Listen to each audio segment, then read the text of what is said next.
Welcome back to another review on the channel. Today we're going to be reviewing Creed 3.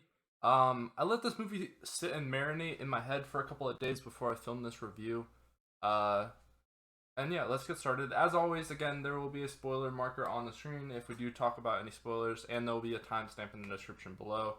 So if you have not seen the movie, I will not spoil it, and as always, there will be a Letterboxd review in the description below. Um, so be sure to check that out as well if you're interested in that. But getting into it, overall, I'm not gonna sit here and say that the film didn't have any problems per se. But overall, I went in and I just had a really good time, and I really just enjoyed the film overall. I'm gonna be cutting it a little bit of slack as it is Michael B. Jordan's directorial debut. So he directed it. He was a producer on it. He starred in it. So we're gonna cut him a little bit of slack there because it is his directorial debut. And obviously it was a huge learning experience for him and stuff like that. So yeah. Overall, I think the characters were the cast and the performances were very, very strong. Obviously, Michael B. Jordan, he did his thing, and obviously, I think his character was pretty much flawless in terms of just the emotions and everything else that he brought to the table of that film. Um, and then to see Jonathan Majors back in another film was great. The last film that I saw before this was Ant Man. So to go from Ant Man to this and have him be in both of those films playing kind of two different roles, but in a way they're also very similar in in the sense that he's playing a villain almost. But it was cool to see him back in there. I think his role perhaps could have been written a little bit better, but overall I think with what he was given, it was pretty strong.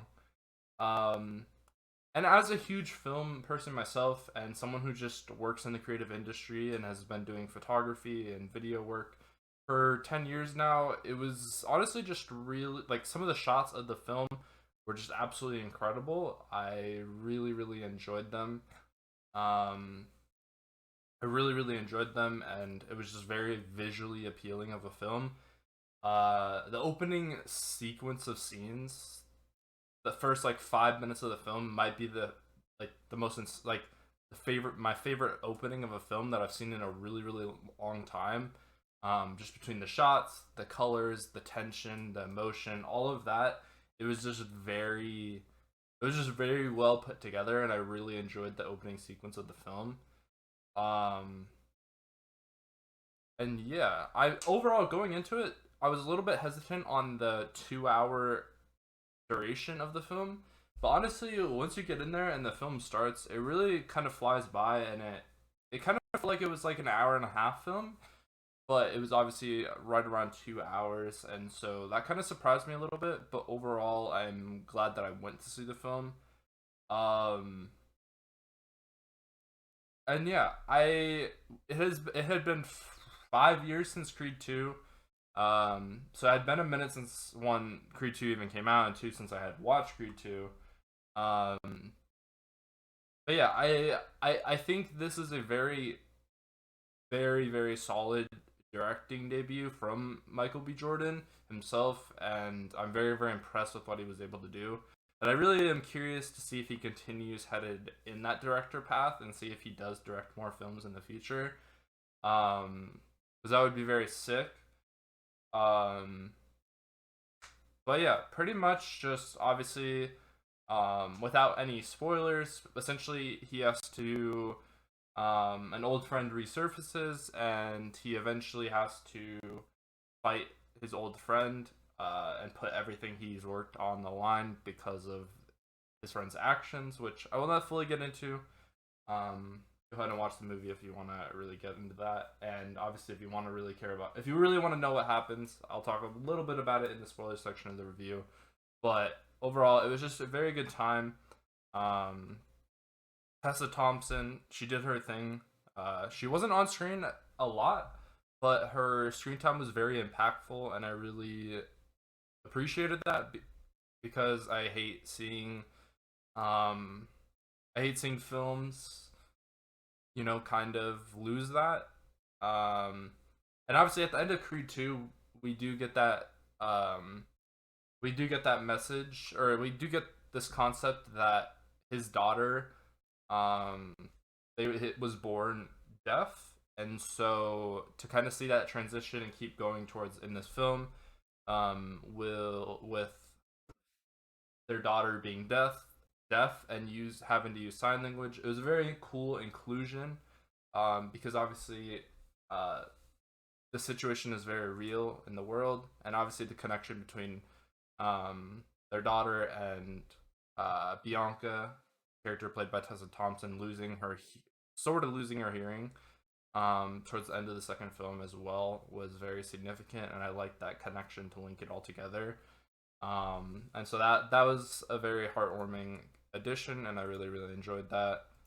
Um, yeah, I don't know. It was just overall a very good time. I would recommend watching this film by yourself, with friends, with family, a loved one, anything. I think it's just a great time, and I think it was definitely the best movie I've watched in a really really long time.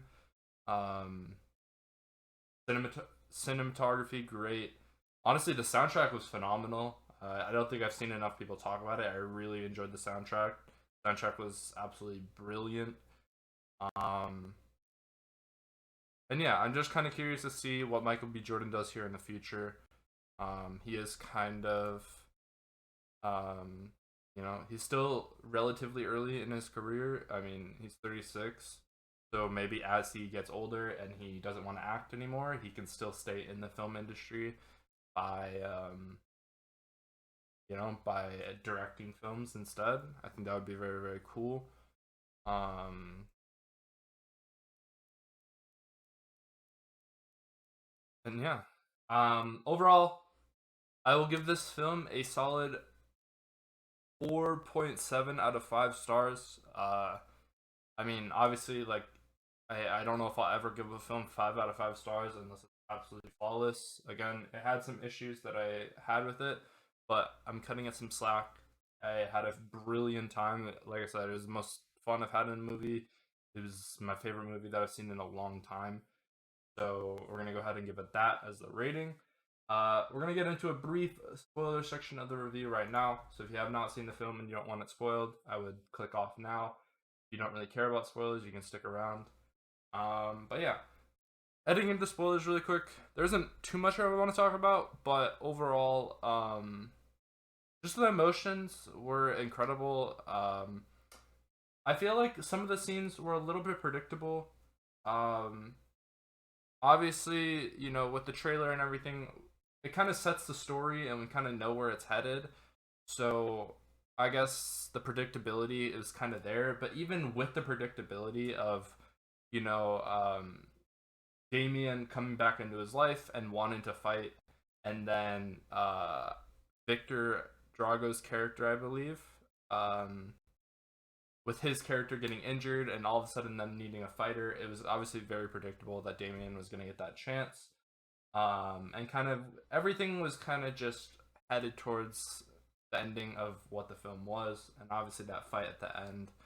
Um, there's no way that they were going to have Adonis lose that fight against Damien at the end, so it was kind of predictable. It was just a matter of how he was going to win the fight rather than if he was.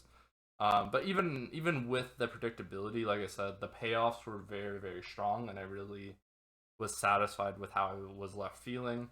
And obviously, it's very cool to see his daughter start to want to fight, and it makes me curious if there will be like a Creed 4 film that is kind of centered around him teaching his daughter how to fight, and maybe it's like 10 to 15 years in the future when his daughter is a more appropriate fighting age and is able to actually start fighting on a high scale level instead of just practicing.